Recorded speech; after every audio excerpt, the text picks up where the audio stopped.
And it really does come down to the strategy as well as the creativity of the questions that we ask that very unique data warehouse. So we can ask it things like, what are the universal concepts that sell year after year after year, and how have the visual languages around them changed? What's happening in one industry sector, for example, from finance to the healthcare sector, or what's happening in one region of the world versus another. And then with all of this kind of 400 million downloads that we can look at, we also have to look outwards, because the key question for my team to understand really is, what does it mean to be this people in this moment in time? What is it that we care about? What are the stories that we gravitate around? So my team are very much charged with looking at not only what's happening in global visual culture, but also what are the key social, cultural, economic, and for example, and really importantly, technological trends that are very much shaping our human behavior today. So my final bit before we jump into those trends is we also look at a very unique data warehouse when it comes to the global visual appetite for visuals around the world. And that is our customer searches on that very small search box on the Getty Images website. And we look at over 1 billion customer searches a year. And what you can see on the screen are the top 3 visual stories that are in most demand. And these have not changed for the last 6 years, which is highly significant in our 22-year history. So as you can see here, woman is number 1, family is number 2, and business is number 3. Now, previous to that 6 years, man always came before woman, and business always came before family, and generally speaking, business came before man again, but something significantly happened. And what happened that actually moved women right up to the top is social media. So a lot of studies out there, Google has reported that we shoot over 93 million selfies in any given day. And we've also seen a lot of studies out there around the fact that it is predominantly women that are shooting a lot of those selfies. And for women, social media is very much for all of us women moved on control over the languages around our own stories. So we have seen the rise of a key trend for 2017 called Gritty Woman, which I will begin to unpack. But out of those data stories that we see, this is just a simple example here. There are many data stories out there. This one's from selfiecity.net, but you can see that they've tracked who's taking the most amount of selfies. It is predominantly women. We can see here from Moscow, it's over 82% of selfies are taken by women. But this has had a wonderful kind of evolution on the types of stories that we're seeing told by women through women's gazes on social media. So, you know, from the rise of the hashtag #MyBodyMyRules to, you know, the wonderful hashtag body positivity that we're seeing on Instagram, you know, where, you know, women's different body shapes, you know, and strength around different body shapes are really begun to be celebrated due to a lot of different diversity around characters. So it's women of all shapes, it's women of all ages, and it's women of different sexual orientation.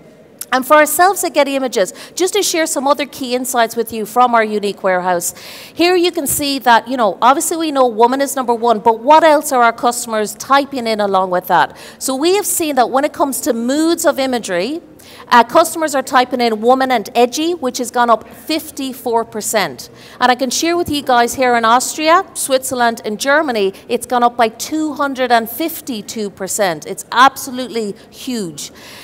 When it comes to key characters of storytelling, if you think about Carl Jung, who laid out that wonderful 12 universal archetypes of storytelling, from the caregiver, the pioneer, the hero, the outlaw, the creator, and so on, we're always asked every year by our customers to see which character has actually risen. And for 2016, it was not just the hero, but it was more specifically the heroine that went up by 80% globally. And then finally, we've seen interesting aesthetical searches coming through, like Woman and Grit, which went up by 90% globally. And the story that you're seeing on the page is an example of the top visual stories that were most popular across the world last year at Getty Images. And it wasn't just women's stories, it was all stories. So we did see the rise of a gritty woman, which I'm sure some of you have guessed is a play on Pretty Woman. It's less about what a woman looks like, and the stories are very much stories where a woman is not just looking down the lens of the camera, but is more predominantly immersed in her activity. It's very much about, you know, subtleties and nuance. When you have that connection with the lens, as we can see here on the left-hand side, it's quite an unapologetic type of glance to the camera. And again, you know, we're also seeing the rise of much more moodier aesthetics, which tell these quieter stories of empowerment when it comes to intensity and conviction. It's very much celebrating women who don't want to be overlooked or underestimated. And it's really beginning to have an effect right across the world on brand communication. So if we look at social media, you know, the top shared image on Instagram has been from the great fierce Beyonce of all time, and she's got quite a few in the top 10. We also know from her Lemonade album and so on, but she's having a great connection, especially with the younger generations. I think it's highly significant that at this point in time, that very famous book, The Handmaid's Tale from Margaret Atwood, has been made into a TV series, which will just be, it's just out in the United States, just coming out in Australia, will be coming here. It's about a controversial female dystopia in the US. We've got all of the conversation that's happening on social media around the women's marches. And again, we have to really look at the sheer amount of binge watching culture we now find ourselves in, and those stories that we spend an enormous amount of time, and indeed a lot of years across. So we can think of Game of Thrones, which is about to come into its zenith with that huge array of rich female protagonists who are now on that often arc of the classic heroine journey from going from victims to becoming victors in a sense. We had the wonderful breakout hit Netflix Stranger Things, led by the key character Eleven. Star Wars has had an evolution, very quiet one, where we've got the key characters of Rey, we've got Rogue One. And again, if you do a quick Google search, it appears that 2/3 of the Star Wars franchise is now controlled by women who sit on the board of directors. And then finally, we've had Wonder Woman, which so far has been the highest grossing ever female-directed film at the box office. Now, we always check into key reports.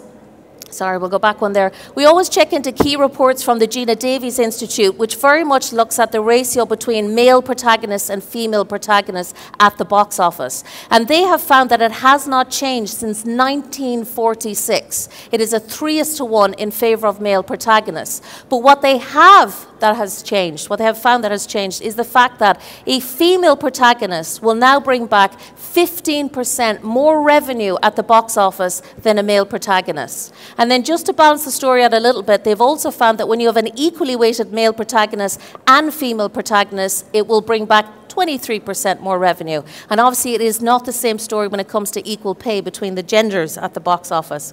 But the next example I'm going to play for you guys is a very quiet example that came out from the United States at the end of last year. It's for a protein drink aimed at women called From Organic Valley is the company. And it very cleverly plays on the stereo cliches that all of us ladies know we've been served up over the years. And then in this wonderful era of a fascination with data, it changes the story.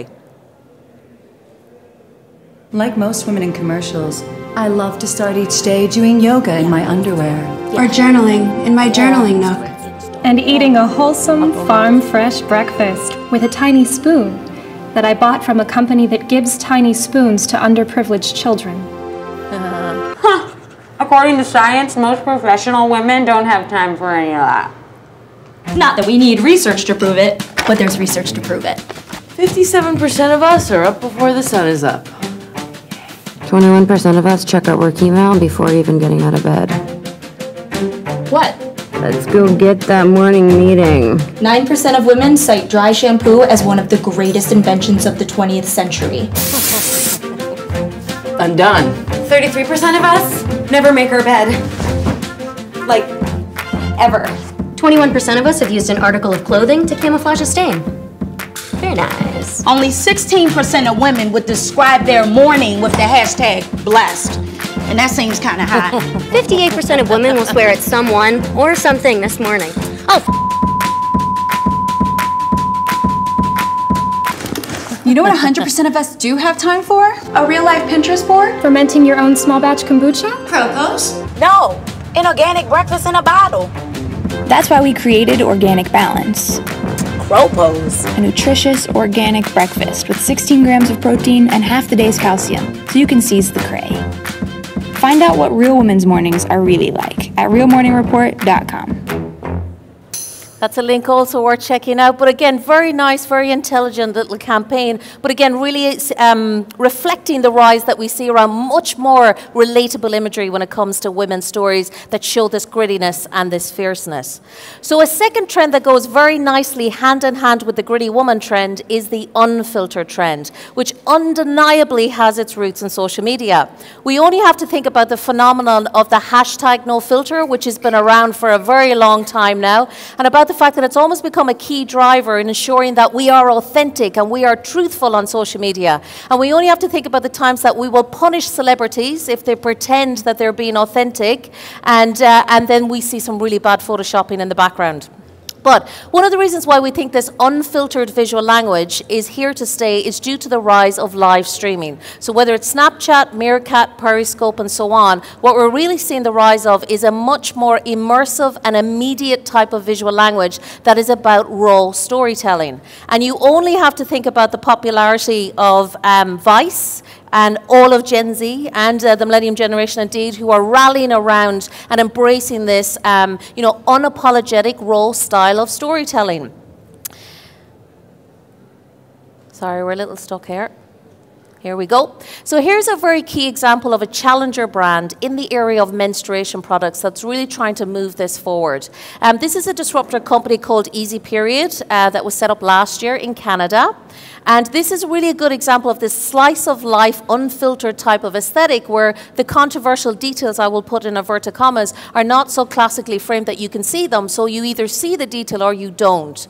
And again, great story behind this brand who are very much trying to take the stigma out of period taboos. They source all of their products ethically from Kenya. They support a lot of the Kenyan girls who often cannot go to school and benefit from education because they don't have the menstruation products that they need to do that.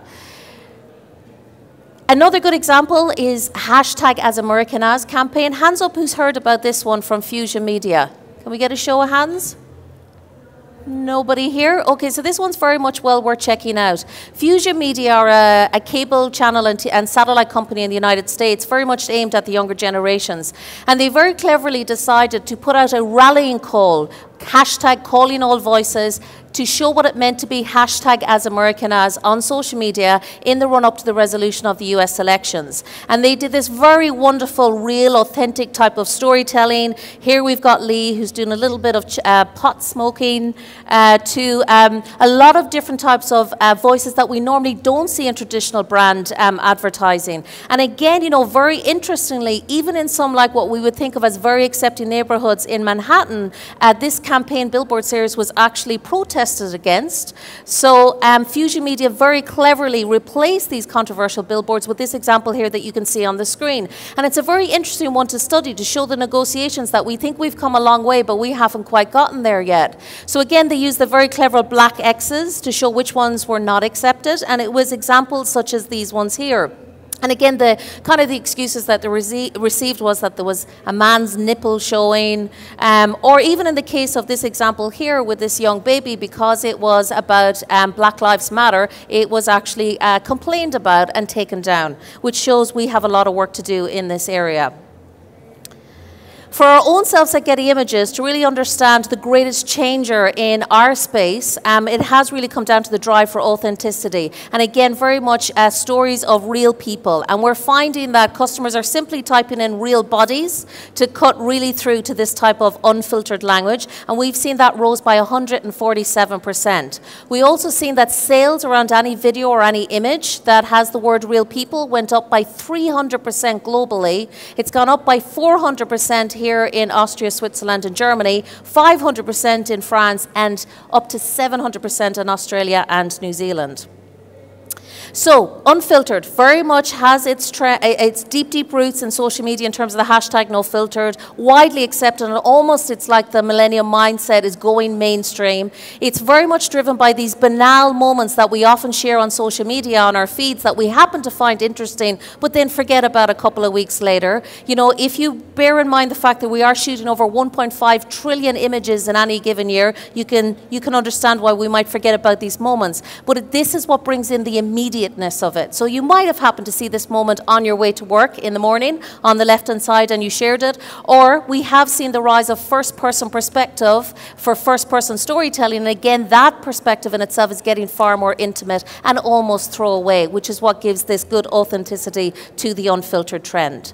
So where the gritty woman trend meets the unfiltered trend, due to phenomenal demand, we've just launched in the last 10 weeks the No Apologies collection in partnership with Refinery 29. So if you're interested in any of these trends, I would recommend checking that one out. So on to our third trend. This one is quite a playful trend. It's called New Naivety, and it is very much driven by our fascination with the bizarre and all those wonderful stories that go viral on social media that we're always trying to guess. To give you some insights into this, obviously reading from the bottom up, it does have its roots in authenticity, but often we see anytime there's economic uncertainty, and we've seen this in our 22-year history at Getty Images, there is always the rise for humor, for a treat to nostalgia, to childhood. And again, you know, this is combined with humor, but also how do you stand out from the crowd on your own individual Instagram feeds. And we're seeing a lot of people are fascinated by creativity. So there is a sophistication with your customers out there. We can absolutely tell the difference between a polished aesthetic, a craftily curated one, and a slice of life aesthetic. But it's moments like these that will grab eyeballs. You only have to think about what's happened with the play on perspective out there with your customers. If we look at the example here on the left-hand side, think of its cheesy origins in front of the Eiffel Tower or the pyramids in Egypt, where you put your friend between your index finger and your thumb, but it's moved on a lot more. We're seeing a lot more social media and Instagram feeds out there are playing around with color palettes, as we see here in the middle, or there's a wonderful sense of awkwardness that really brings home this authenticity, as we see in this example here on the right-hand side. We're looking at here quite a playful take by Calvin Klein, and please do ignore Justin Bieber. I would rather point you towards the image on the left-hand side, and that very playful signifier of that eyelid that's not quite open and not quite closed, which can seem a little bit offbeat and off-brand for Calvin Klein, but I think Tyrone LeBon, the photographer, did a good example here. Or you can, I'm sure all of you guys here know this example here from VW, who in their moment of trust and transparency crisis with their brand brought out this wonderful campaign which very much celebrates awkwardness and very cleverly plays on the fact that when we first set up our social media feeds, we tried to hide these moments. We carefully crafted them. We had our sexy selfies and so on. But now in our Throwback Tuesdays, we're very much beginning to share these awkward types of moments. Ray-Ban took a far more playful direction with this and a far more, I think, polished direction, where they're using the childish languages of sticking out your tongue, making funny faces with these light kind of bubblegum pops of color. But our personal favorite on the Creative Insight team at Getty Images is this example here on the left-hand side. Is it a hand? Is it a foot? Juxtaposed with all those interesting eyeballs on the leggings, right down to the ring, the toenails, the fingernails, and then set against this very bold red background. And then on the right-hand side, we have an example that's not nearly as compelling. It's a simple tear out of Nylon magazine, but again just shows the fascination for collaborative creativity that all of the social media and especially visually led social media platforms are generating.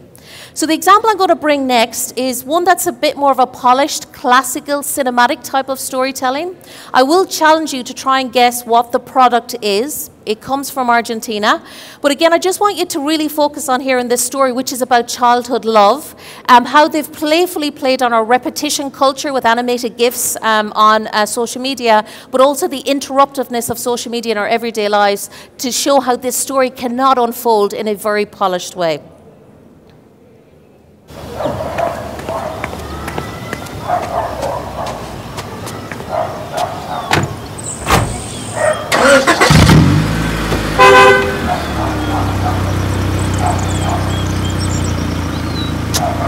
Tell me why you cry, you cry,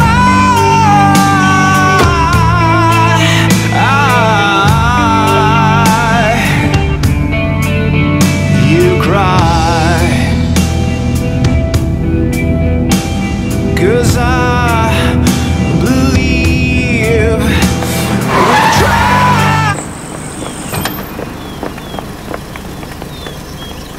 Tell me why you cry, you cry.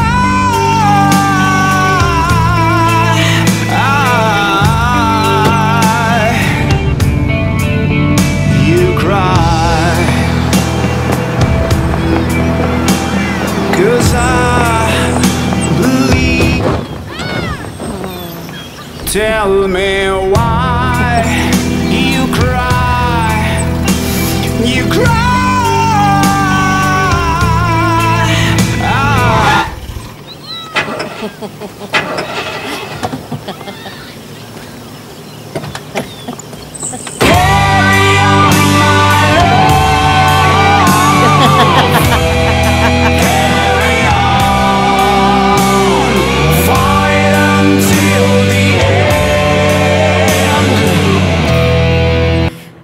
My favorite campaign this year so far. So, New Naivety, very much about embracing the unpolished, the weird, with a lot of humor. So our fourth trend I'm going to talk about today is very quickly is about color, and we've called this trend color surge. And you only have to think about Blorange, which is the new hair dye that's trending at the moment on Instagram, or the crazy unicorn type of drinks from Starbucks. But we're really beginning to see that social media is pushing color into being the main character in the visual story. So this is my last stop with the menstruation theme. I do apologize, it's been quite much through this deck, but here you're seeing a lot of very strong color-led stories. And, you know, we've seen that colour in itself is not a new thing over our 22-year history, and it's still on the rise. But again, what we're seeing is those higher definition screens and our smartphones, you know, the fact that we want to move away a little bit from authenticity with that ubiquitous lens flare. We're seeing that there's a great need to put together unusual colour combinations, strong types of conceptual stories. And then one of the interesting moments was the rise of monochromatic colour. And this is a good example here of Solange, Beyonce's younger sister, who, when she decided to rebrand herself when she appeared on the Jimmy Kimmel Show, chose to do it in this very bold, one-colour type of story, which went quite viral on social media. And the influence that that has on brand, this is a good example from Brazil for some curry powder, where they've used this playfulness of New Naivety with this super sensory storytelling, but that singular, powerful colour story.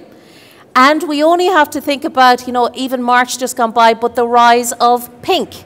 Pink has been reappropriated almost as the fourth wave of feminism, where we've really begun to unpack it with the popularity of Millennium Pink, which I'm sure everybody here knows about. And again, how we're bringing gender fluidity within that story. But for us at Getty Images, where social media is really influenced, it is not just on one particular colour that happens to rise to the top. It's on all colours, whether it's the pastels, you know, whether it's the bold colours. And this is a good example here from Shell. Hands up who's seen the hashtag Make the Future video on YouTube. No, not too many people. This one's worth checking out. This one went viral really quickly, had over 47 million views, and it was a very different take from Shell. It's a sustainability story in essence. Obviously, it has all these great singers that you'll recognize on the screen. It's Best Day of My Life is the music video. But as you can see in the fourth quadrant here, the story narrative is driven by the changes in the color that are surprising, because generally we associate greens and blues for a sustainability story. And you only have to think about what happened at the Oscars, the big kerfuffle between Moonlight and La La Land, where both of these cases, colour is carrying the emotional intensity within those stories. So for Moonlight, we've got the moody violets and blues, and for La La Land, we've got all of those jewel tones that give it that nostalgic feel. And I'm sure everybody here has heard about the Lens app from Deutsche Telekom, who very cleverly put together this app that no matter where magenta, their brand colour, happens to appear, when you put the app over it, you will get a new content release from Gorillaz, the band, which I think was quite a clever way to do it. So our take on colour surge is you can go all out there, really capture the imagination of your customer base. So our second last trend today is called Global Neighbourhood. It is not new by any means, but there is very definitely a moment happening right now when it comes to ideas of borderlessness, borders, you know, what it means to belong and not belong. And these are some of the interesting customer examples that we see that are on the rise. So whether it's community, globalization, international, multicultural. So we're really talking about images like this. It's visual stories that show the movement of people, goods, and information all around the world that is having a transformative effect, and often through the power of the internet. We're really talking about the fact that brands are becoming increasingly nomadic, and that we ourselves, as consumers, and putting together our collective cultural identities, are putting them together less from where we come from, but more through the power of our social media feeds. We can think about Airbnb, which is a great disruptor in its field, who has, always tried to create this global neighborhood with their Belong Anywhere campaigns. And again, all the controversy that has already unfolded so far on social media this year over the fact that a lot of Airbnb hosts have been discovered to be discriminated against potential guests based on their ethnicity and their race. And Airbnb have tried to address that with this campaign here. And then we had the great example from Smirnoff. Hands up who's seen the We're Open campaign from Smirnoff. Yes, we got one or two. Great, yeah, I've got finally some people have seen some stuff. So I'm going to play a little bit of the start of this one because it's quite long, but it very consciously addresses these ideas of what does it mean to belong and not belong and how we put our cultural identities together. Here we go.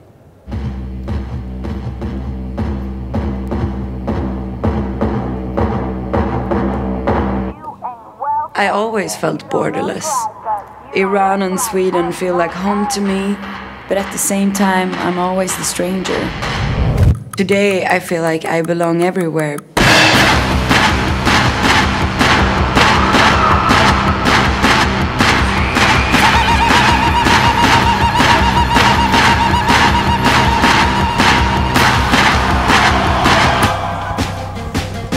Music is my way of bringing cultures together. I believe in openness. It's a part of me, and it's a part of who I am. When we share a moment together, that's when something changes.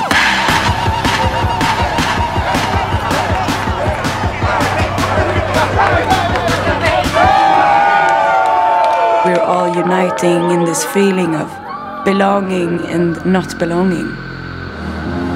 And it's not about how you look. It's an energy. It got no borders. It's really beautiful. And the story continues. And what's very interesting about that example is where they juxtapose that unfiltered smartphone aesthetic with that cinematic style of storytelling. And then finally, these are the types of images we're seeing on the rise, where we've got people, on the move, things in a constant state of flux, or these tribal elements of what it means to be a global citizen through the power of social media. So finally, guys, to wrap us up today, the last trend I'm going to talk about is virtual reality, which absolutely has its roots very strongly in social media. Now, before I start, this trend obviously is about 360 and virtual reality. And, often a lot of conversation about whether VR has been overhyped or indeed has it been underhyped. So to give you just an insight into global appetite on our customer searches, at the bottom here, you'll see that customer searches for virtual reality have gone up 321% across the world. You guys are actually leading the field in Austria, Switzerland and Germany. You've gone up by over 605%. So it's almost double that interest there. 360, obviously we know 360 stills, and I'm going to talk a little bit about that today, but it's very much about these extreme immersive types of viewpoints. VR, is it going to take off? That's always the eternal question. I think even for the skeptics in the room, I think there is a wonderful sense that it is beginning to take off on its journey, despite the fact we've had the technology for so many decades. It has been forecast by Goldman Sachs that it's going to be worth $1 billion by the end of this year, and it's set to be worth 180 billion by 2025. And we are indeed seeing massive investment from the likes of Apple, Google, Facebook, and Microsoft, and so on. And again, brands are not only digging deep into their pockets, but also creatively to understand how do we move visual storytelling forward in this new medium. Now, we ourselves at Getty Images have been asked, where do we stand on this? And since I've been here last year, we have set up a dedicated virtual reality department. And one of the key drivers for this is the fact that the technology is getting far more accessible, not only from a knowledge point of view, but also from a price point of view. So this is a range of cameras here. We can look at number one. I don't know if anyone here has used the Leica Theta S. You simply buy it, take it out of the box, put it up in the air, press a button, and you've shot your very first 360.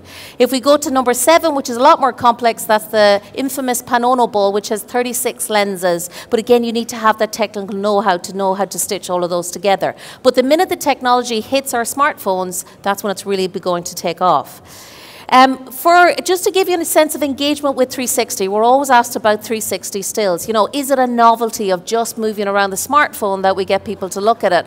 Well, what you're looking at here is a very simple 360 still of a pink mosque on our Facebook feed at Getty Images, which was our most virally shared image of all time, which completely took us by surprise. And again, we have to ask ourselves, is it down to the novelty of moving it, or is it down to the fact that we are standing at the edge of a seismic shift from moving from being passive consumers of imagery to wanting this fully immersed journey where we have a freedom of perspectives? So, you know, we have obviously its roots in the immersiveness of extreme sports. We have quite a bit of creatively released content now on the website due to demand, but its roots undeniably for VR and 360, I think, are in our behaviors on social media when it comes to turning that camera on our world. So you can think of in travel, you know, the rise of what I often call feet porn, you know, feet in the sand, feet jumping out of airplanes, feet at beaches, but thankfully we've moved on to a little bit more evolved stories. But again, you know, VR in itself is having an effect on two-dimensional photography by really firmly setting up the rise of this first-person storytelling. And we ourselves have seen for 2016 that customer searches, simply typing in daily life point of view, went up by 134%.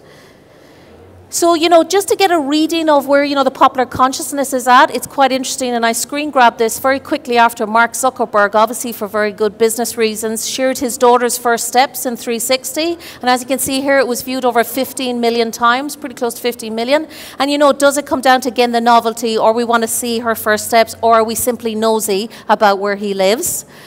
Or, you know, but for us, I think what's very positive is the fact that it is bringing real value. And I think VR genuinely is doing that. It has been heralded as the empathy machine. You know, we have this great example here on the left-hand side, a great creative piece about notes on blindness, which shows you, you know, and gives you a more immersive experience about what it feels like to be blind. Or this example here on the right-hand side, and there are so many positive examples where it's bringing real value to us in the world of healthcare. But my favorite moment from the last 16 months was this example here, where we were all invited in the room to attend the world's first ever live streamed 360 VR surgery out of London. It was on bowel surgery. And I did happen to meet the surgeon a couple of months later at a conference, and he told me the main reason that they did this was the fact that people are dying needlessly all over the world in very remote regions because they cannot get there to train up medical students to become surgeons. And on the day, over 55,000 medical students showed up. And they're going to build this out into a much bigger program, which I think is a very good positive benefit. And then to the world of photojournalism, you know, the goal of photojournalism has always been to bring us to the heart of the story. What you're looking at here on the screen is a very poignant moment of the life jacket mountain in Lesbos in Greece. And again, you know, really gives you that sense and that freedom to explore that story as it unfolds. To this very wonderful practical example of measurability of effectiveness. What you're looking at here is just a quick screen grab from the 360 documentary Clouds Over Sidra, which was shot by the wonderful Chris Milk for UNICEF. It follows this young 10-year-old Syrian refugee that we can see on the screen in a Jordanian camp, and it completely blew UNICEF away because not only did it get us to feel, it got us to put our hands in our pockets. And it raised close to double the amount that they had forecast, which was in the region of $3.8 billion. And when we think about your next generation of customers that are being born right now and gently eased into the schooling system, they are learning about the world in a very different way from the ways in which we learned at the ages of 4 and 5. So I've got two last videos with me. One is very much the Lockheed Martin example of the world's first ever headset-less community experience, which is the field trip to Mars. Can we get a show of hands who's seen this one? Okay, not too many, so we'll play this one. Okay. When I first heard about this project, I thought you're crazy.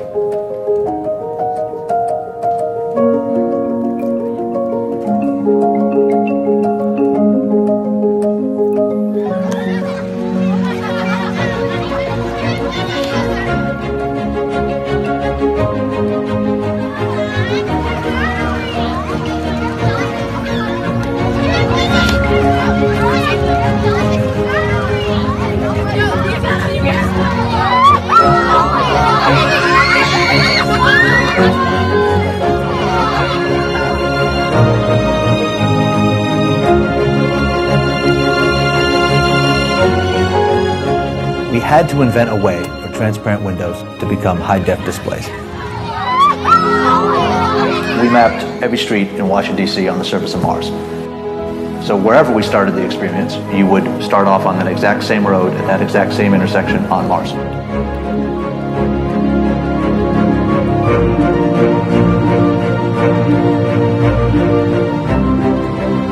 You could see like what we were going by on the screens, and then you could feel it, so it felt like, oh, we're going past that. Oh, now I feel that we're going past that. It felt real. Almost everything that we did with this bus experience was done from scratch. Currently, with the VR headsets, it does isolate you, whereas this, particularly with the children, they were able to point things out to each other to really enjoy the experience communally.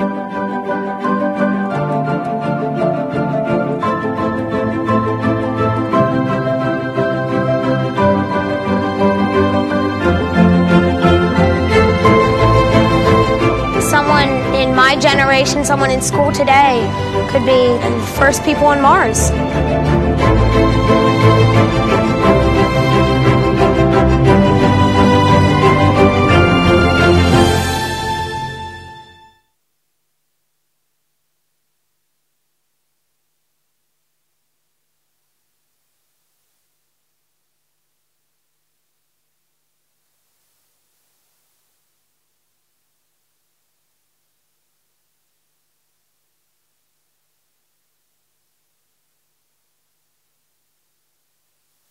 მე ვერ მივხვდი, მე მეგონა რომ მეთქვა დამბრიდა ხო. ხო, სად გავიჭიდე ჩე.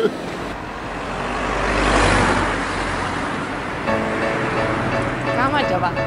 ხარია ცოტა ხანი რომ დაგვითმოთ. თქვენ შეგიძლიათ რომ იმოგზაუროთ ვირტუალურად ირლანდიაში სულ 2 წუთის განმავლობაში. გაქვთ სურვილი რომ ნახოთ.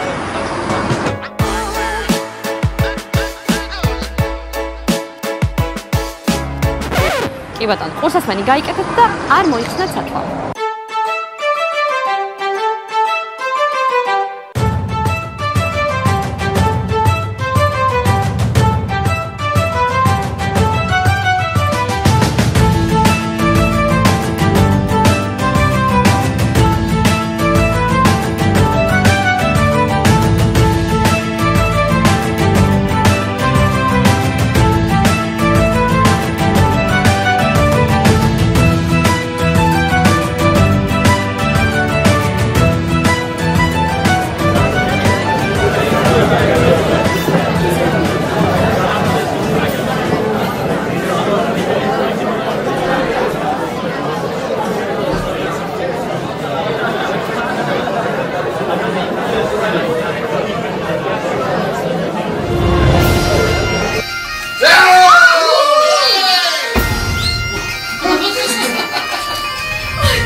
That's a little bit of humour from the home country. But again, a lot of creativity happening around virtuality, and I'm sure you can understand how viral that example went on social media. So that's it for me today. These are the trends that we spoke about. So we looked at virtuality, colour surge, global neighbourhood, gritty woman, unfiltered, and new naivety. If you found these insights interesting, please do visit stories.gettyimages.com. My team look after the Visual Insights tab, which is the third one in. So there you can find a lot more stories around not only our social media influenced trends, but also a lot of our micro trends that are on the rise. And thank you very much for your time today. I am about, if you want to ask me any questions. And if you would like to get your portrait taken, please do visit our Portraiture studio, which is in the Stadthalle right in front of the keynote stage. And that's it from me. Enjoy the rest of the day.